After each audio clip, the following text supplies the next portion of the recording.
Hello, everyone, and good afternoon. Welcome to Humble Agile Q&A. That's right. Welcome back for another episode of where TK and I do some myth busting and answering of common challenges and questions. And Good Olive point, yes. decides And to then say your hello as wonderful well. cat Olive is always putting her backside to the camera, but which cats love to do, don't they? Which is another myth busting thing. It's not a myth, it really happens. Yes, we're definitely Yes. talking Hello about all everyone. things agile. We had quite a few questions from you. So today, hopefully, we'll go through them all. But let us know that you're here. It's a live show. Yes. Say hi in the comments. We're here in our Sky offices, and we'd love to know where you're talking from. And if you have any questions or you would like additional answers or discuss any questions that we'll be raising, this is the time.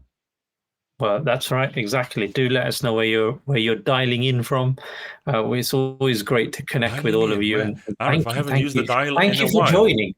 Well, it's a metaphorical Of course phrase, it is, TK, yes. right? So, But have yeah. you heard a myth that when you show the proper phone dial to millennials, they have no idea what they're looking Yes. at? Oh, is it Gen Gen Z Z? or Gen A, Maybe Gen something, Gen right? Z. Young people. Yeah, we're We would all millennials, love to be TK. young. Come on, get with the lingo. Get rid of Right. the lingo, right? All right. So let's Yes. go with our first Let's get question, Arif. started. We Let's have get some nice started. question Yes. about what is it about? Struggling with dependencies. Yeah. Yes. So that one, I think someone that asked this question. So maybe you've got more context, Arif. So what this question about, and what's the answer?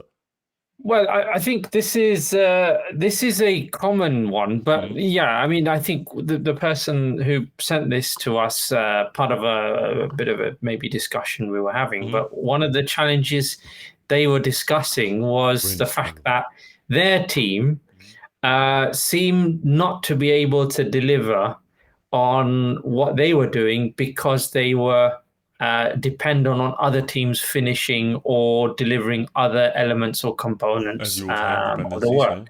yeah. Yeah.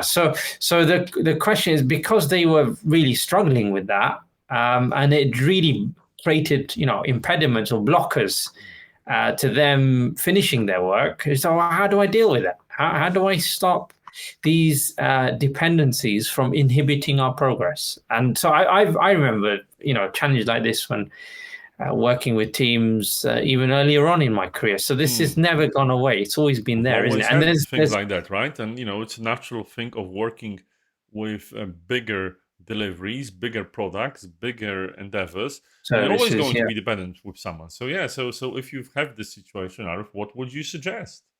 Well, I think there's a range. I was going to say there's a spectrum, and Mm-hmm. and so the one of the things one radical solution, I so like may not be radicals. always practical, yeah. But one thing I've come across more than once is people say, "Well, you need to break the dependencies." Okay, so how do we do that? Well, part of that is then understanding whether Mm-hmm. the dependency that you have, is it something that needs to come into your team, or it needs to be completely given to the other team. So then that way it's broken, and so you don't have any dependencies anymore. So So do it's you need either to it's restart? either properly hugged in or Yes, completely removed, right? So again, the exactly. dependency is, and I think I agree with you, Ari. Definitely, I do because I think Craig Larman, the inventor of the large-scale Scrum, would say that dependencies are nothing but self-inflicted wounds. So And it's all about doing your best to remove them because it's like a domino effect. The yeah, more domino bricks you have, the more strings in the web of dependencies are there, something's going to break.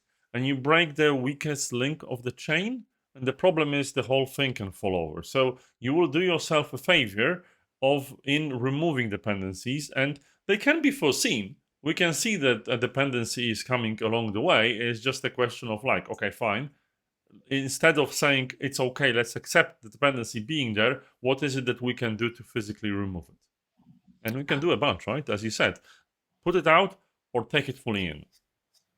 just one. I suppose going back to the Mm. question, the way I'm reading it as well, and the person asking it, they're probably in a position where they are not able to make decisions. Okay, Oh, so let's assume they're great not the position to be team in, yeah. manager they're a team member. Okay, so they're not a decision maker. So what do you think, TK, for team members working in this kind of situation? What do you think they can do to engage the right people? Even consider this. Do you have any ideas on that Okay, so for I'm this obviously person? going to give you my usual answer, Ah, which is yes. definitely flipping the table, which is, why do you assume that team members aren't decision makers? I was like, Ah, okay. it's stupid, Good right? one. These people You know got me. better. You've got team members and team managers, and it's the role of a team manager to make decisions. And the role of the team members, this is stupid, right? If we only had the people with the knowledge and responsibility and engagement making the decisions, regardless of where they sit and how we call them, things should be right. The person that knows should actually be able to either make or at least influence decisions. But yes, Yeah. I understand that in most organizations, and there are even said most organizations, the situation is as such that sometimes these people get ignored to the peril of the entire effort. I would say that it's about communicating with people that make decisions and make your voice being heard. So, how do you influence decision makers? I guess it's a separate question altogether, but we all need to. Nothing else will Good happen, point. right? I was looking at our comments, and Go ahead. please Which I keep them can't coming. see, Arif. As No, always, my LinkedIn I'll loves me, so I know LinkedIn hates you. Don't worry, TK. I love it I've too. got you. Yes, I've got you there. go ahead. So Dr. Basra, who's dialing in Mhm. from Delhi. Thank you, Doctor. Mhm. Welcome. Yeah. Hello. She's asking us about how do we deal with delivering to tight timelines where we have shared resources. So I don't like the word resources, but I'm assuming what she means is people split between teams, right? So you may not have a Let's team maybe say member. chairs split between teams. They're Yeah, proper exactly. resources, but okay, yes, Exactly. Yeah, yeah. resources. Chess. Sorry. Okay, let's. Anyway, to I'm the question. thinking our wonderful viewer means people, Yeah, unfortunately. of But yeah, course, she you've means got people. shared Yes, people. So yeah, shared Gareth, people. yeah, So that's a it's a bit very like common situation, isn't it? a conversation, Yeah, but it links to this question it about does. It does. dependencies. Yeah. So if it's not dependencies in the work, you might have a situation where people are not fully allocated to your team. How do we deal with that then? I guess Well, this is a actually, difficult. yeah, Yeah. there's one question about that down the road. So maybe we'll Oh just yes. like because I Have we come? let me just find it if there's. Oh yeah, so I've got an example. This is we're going to do a quantum leap, and we're going to Oh read yes. question number 8, which is this is a question that a graphic designer I know gave me, and I said, "Tika, I'm a graphic designer and I work across multiple teams, and the agile coach in my organization tells me that I should be a member of one team. Do I have to?" Ah. And that's a very Ah. similar question to the one that you've fished out from the comments that work for you. Thank you, our wonderful viewer, for putting it in. Essentially, yeah, what if? So there's two answers. One is like in this question, the agile coach answer would be that you need to be in a team. But what, and that's a genuine question, if your skill is unique enough and you have to serve multiple teams because there's no people with your skill, or you're too expensive to have many of you, or you've got unique skills there. So that's a similar situation and a difficult one to solve, isn't it, Arif? So we have to give some Yeah, advice. I think that I have been in an environment where we had this kind of specialist team member Yes. scenario, right? It's a bit like this crack commando who goes from problem to problem or situation to And people like situation, that exist, right? It's solving. normal. Yeah, it's like the hitman comes in, takes the problem out, bang bang, and then moves on to the next one, or hit woman. But the point is, you might have a certain skill, which is we had teams where we had that type of skill set because it was not feasible for the organization to then have to ensure that there was this For skill in whatever reason, every of course. team Yeah. because the work was not how can I say regular enough or demanded enough that Yeah, it but even needed this it. example, the So graphic there's a designer, cost. right? Yeah, So as I say, yeah. everyone can understand that. Yeah. So that person had to. Now the problem with that is then this idea of how do you split your time Mhm. so that you're not context switching constantly. That's difficult because then if you're working on multiple things in parallel, you'll never get anything done. So is it best, okay, this person is allocated for a piece of work Mhm. to this team, once achieved and completed to the satisfaction of that team's goals, move on to the next thing. That could be how it's like time slicing, right? Could Yes. be one way, or goal focused. That's So interesting you finish because a goal, move this it, question and or nuance. Yeah, go ahead. yeah, no, oh no, I was just going to say, or it's the other way around where the person is 1 week on one team, 1 week on another team, Okay, so another week on migrating, yeah. yeah. So it's like what is it? A timeshare apartment? Or a proper Something like that. mercenary, right? A Or mercenary, skirmisher, like I said, yes. Lone exactly. So operative. there's multiple. Yeah. Okay, so I will recommend something to our wonderful viewer. I don't know if she wants to, but if you're interested in solving this problem, there's a great book called Team Topologies, which Ah, covers yes. which covers various topologies of teams, and it describes this example. There is multiple ways of solving this problem. Arif described a few. I'm going to add one more, which is in your organization, you can create what I would call support teams. And I think they might have a different name in team topologies. But basically, all these mercenaries and lone operatives, you put them in a team so that they can get a support from a leader of a team, someone can help them manage their work, and they are in a team that supports other teams. Now, obviously, you might say, TK, you are basically going back on the answer to your first question, because you said we should remove dependencies, and yet now you've created a team that everyone's dependent on. And Exactly. thus, my answer to that is there is no good solution for this situation. There are only shades of gray More problems. of how you can do that.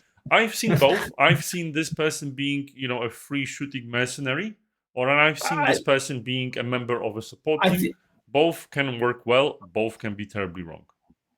I think just to add a final point, I think just so that people think, you know, we don't want obviously we're complete raving lunatics who Yeah. don't know anything. Look, obviously the ideal case is that if there is a skill set that is needed by this team, it's critical for this team to be successful, and that skill set is vital.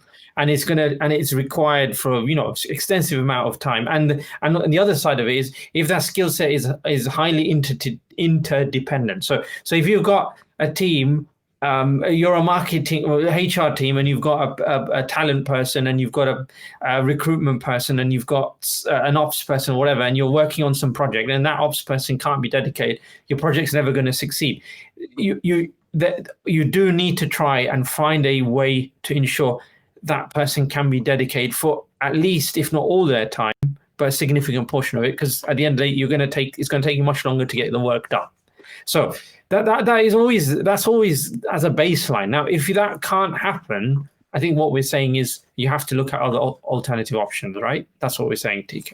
Another option, and I'm still on this question because we haven't mentioned that, is you don't have to have a formal certification as a graphic designer to touch Photoshop or Illustrator or whatever software We you haven't. right? Yes. We Good have a point. concept of generalizing specialists.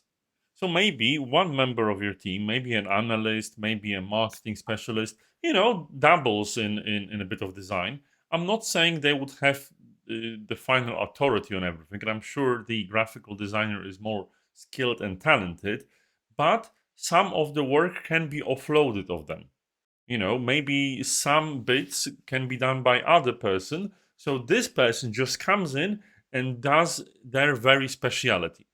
It's like you've got in medicine, you've got surgeons, but they only come when the patient is, on the bed, sedated, everything is done, everything's plugged in. The surgeon just comes all dressed in white because they're so busy and valuable, and they just slice like TK's nose, and there you go, right?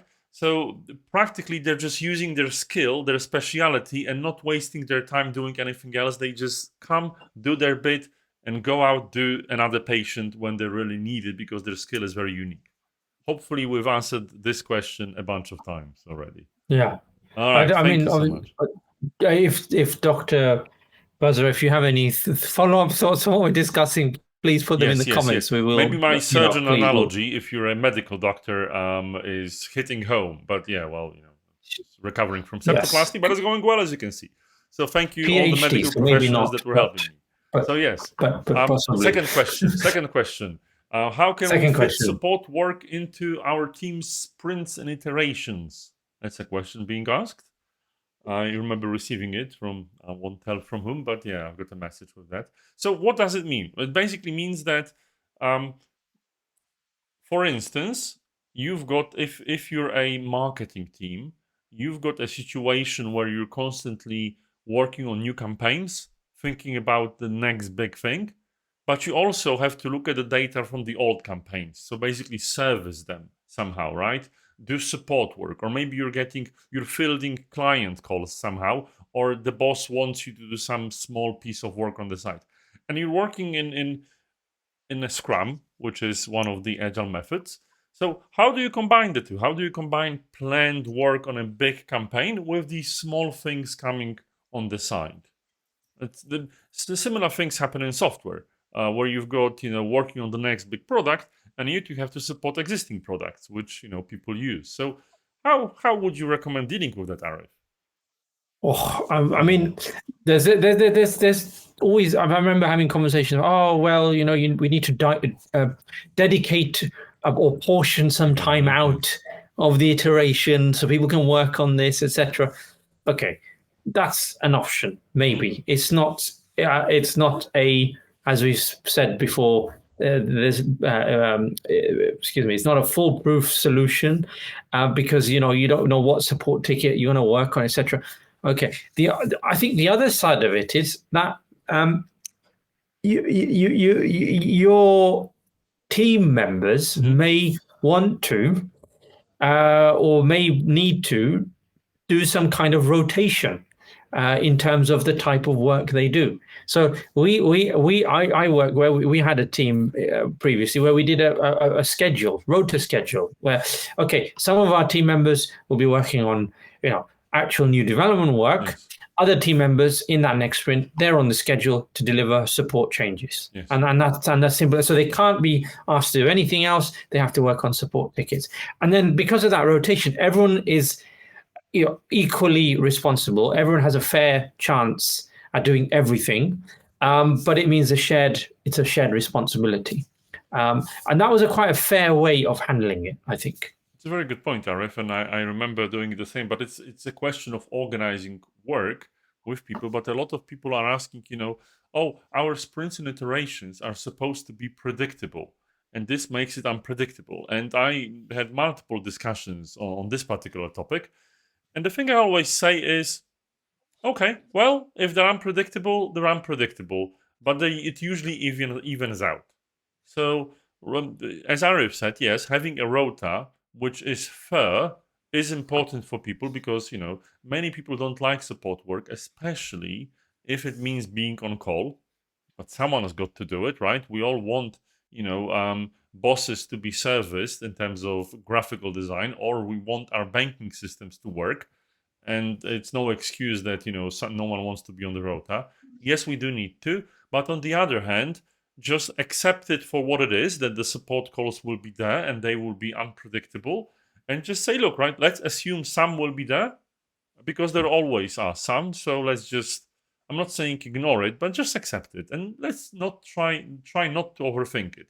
If we're being swallowed by a big priority request this iteration, so be it, right? There's nothing you could have done. You're just doing your best, and you are just going to deliver less value on your main product, and that's fine because you always need to do what's important in the situation you're in. So there you go. Not an easy situation, but there you go. But the next one is an interesting one, Arif. As always, all our questions are interesting. This is a simple one, but there you go. How do I convince my manager to try Agile? Oh, only good questions, Arif. no, I'm not accepting that's any. a great one. I know, right? Before we get to that, I was just wanting to follow. I was reading the comments yes, on okay. our Removing this live one, stream and of comments. Yeah, just briefly, Dr. Bass replied to us, which is what we were talking about earlier with time sharing, skilled people, etc. Her question was: will this solution apply to teams that story point the work based on complexity? In this case, we do not time share for planning purposes. I think what she's trying to ask is if you're not measuring or planning based on time, how do you allocate people? I think that's what she's getting at, I get because it, right? they're Yes. estimating their work in a using complexity as a measure. TK smiling. What would you like to say, Well, I'm TK? smiling because, as always, there's a question within a question and an answer within an answer. I think you and I are, if we're not huge proponents of estimating with story points or whatnot, right? Personally, this can be difficult, and I think this is a perfect example why it can be difficult, because we're overthinking it. I think, if you're using story points to try to timeshare people, you can do 3 story points for one team, 4 story points for a different team, and 1 story point was, for God Almighty. I think you're definitely overthinking it, and this whole Yeah, metaphor breaks down. The story yeah. points or t-shirt sizes are just there to help you understand how much work you can do. But I think in this case, it might be a bit of overuse, isn't it, Arif?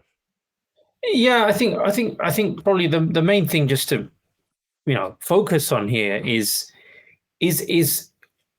when you're doing your planning and refinement of your work, if you are realizing in the work that is coming up, there is a skill that is required outside the team. Okay, you just need to plan ahead, a bit old school project management. Can we have your team time allocated to us for the next iteration so that you can work on whatever the work is? Let's agree that in advance, And and if we everyone can, understands that, right? and I think that's Sometimes all it's that's simple needed. for a reason, because Yeah. I don't know which story point in the sprint I'm working on No. now. Sorry, but I Exactly. Yeah. know it's Thursday evening or afternoon, and I know that in Thursday afternoon I'm supposed to be here with Arif to record a show. That's easier for me to comprehend as a human being, and I'm a systems change expert, so hopefully I can take stuff. But with story points, sometimes, and I've seen people struggle. So there you go, right? Watch out when you're using them. They are useful at times, but they are very easy to be abused. And I think this might be it. Okay, let's go with the question 3, which is, how do you convince your manager? You've dodged it, Aaron. There Well, you go. So back what to would you back have to to this answer? back to this really difficult one. I mean, well, I think this goes back to things that we Mhm. talk about in the work we do around this idea of a burning platform for change, right? And what's the story for why change is needed, right? And engaging in some storytelling with the right people to understand what is their motivation for not doing something different. Okay, so what is the challenge we're facing in our team, in our Yeah. environment? What is affecting us that if we don't change right now, is going to completely irrevocably, if I can say that word, change things for us as an organization. So finding that burning platform, I think that's where you have the conversation and start engaging with your manager about, okay, can we try something different? We know this isn't working. We know we're heading in this direction. What would happen if we don't do it? If we don't do it, it's going to go like this. So what would be the what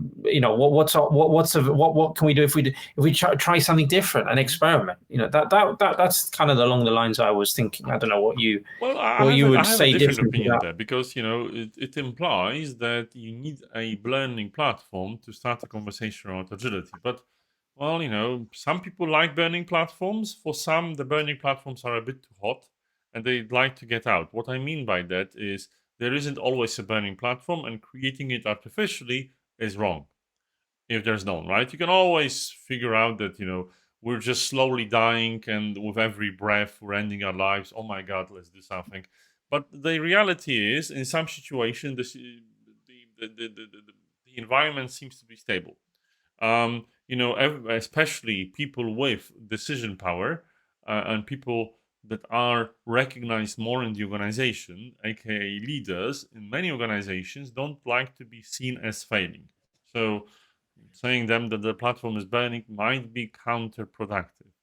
What I so today, Arif and I had a conversation about something. I'll give you an example. So Microsoft has released a new tool called Loop. Not sponsored by Yeah. or anything, right? But I was like scrolling through social media, and I've seen, oh, Microsoft has done a release of a tool, and at that moment I thought it's available to us for our Office 365. It wasn't, but doesn't really matter. What matters was this. So I had a stand up with Arif and the team, and I said to the team, "Hey, look, there's this tool. Um, there might be some use for it. We don't know. Theoretically, it's available to us. So I would say this. I remember years ago we used Google Slides instead of Miro, and I thought it's really unprofessional to do that. And if it wasn't for the fact that we took a plunge and we tried to use Miro and we fell in love and it was so great, we would still be using an inefficient and poor quality tool. So for this reason, let's do a quick experiment and see if it is useful in our context, because there was an example of some piece of work that would benefit from its functionality. Sadly, it turned out we can't use it because we have to have a different license. But this would be a good conversation to start with agility by saying, hey, if we don't experiment with new things, we will go stale. The second law of thermodynamics always says that entropy will rise. We will always be performing less. So if we don't experiment, if we don't try new things like this Agile thing, who knows? Maybe it's worth it, maybe it isn't. But if we don't try, we will not know. Yeah, good point. Yeah. So no burning platform, right? It's only natural that we deteriorate. Well, the other side of it is there's the eco cycle. Oh, yes. Of how this is the metaphor of life, effectively, right? So you start, you birth an idea, living thing, birth, they mature, they start growing, and then there's some stabilization, and then over time, as you're saying, TK, that staleness and that stabilization leads to decline and deterioration, and then ultimately demise, right? That thing finishes, whatever that thing is. So if you can use that metaphor or apply that metaphor in wherever you are, whatever situation you're in, and try and plot out where you think the organization is or your team is in that metaphor, that might give you some idea of, okay, these are the things, for instance, or maybe ask yourself, make a list. What are the things that are stopping us from innovating more? What are the things that are stopping us from, evolving or renewing and revitalizing? What are all these things? And if there are things that you can use those as opportunities, say, look, we're stale, we're not growing because we're not able to do X, Y, and Z. That's we're declining. And so that's we're declining. So we need to do something different. Let's try something. That's how I would perhaps approach that as well. Another way to think about it. Hopefully this will help you start many interesting conversations about agility. And if you need more help, you can always let us know, or comment on this, or message us, or write on our LinkedIn profile. We're always happy to help, and you can come on any of our shows, ask a question, and hopefully there's that. We only have 2 minutes. Is there a quick question or comment on the comments, Arif, that hopefully nothing yet coming through. So no, nothing much. I don't know if there's anything we want to finish on, or I would say we have a nice Agile 101 happening next week about team conflict, don't we? Why is team conflict important? So because we don't need to conflict. I mean, I like how we've described it on the event description, which is, look, conflict is natural. It's normal. We're humans. These things happen. Yeah. The question is, how do we leverage that conflict to produce something better? How do we take from it and turn it into something productive? So I'm excited. I'm really looking forward to our conversation, TK. We're going to be exploring this in good depth over half an hour of exciting conversation, as we normally do. So please, if you can, do join us. We're live. Is it next? When is it? What's the date, it's TK? On Tuesday. Sorry, next Tuesday. We're live next Tuesday. 5 p.m. 5 UK p.m. time, or UK anytime time. you are on exactly. I'm sure you'll figure it out. Yes. LinkedIn will even tell you. LinkedIn will tell you. So please, go to our profile. You'll see it on the events list. Sign up there if you haven't. Join us next week, 5 p.m. Yes. We look forward to seeing you then. Thank you. Thank you so much. Have a great evening. Bye-bye. Thank you, everyone. Bye-bye.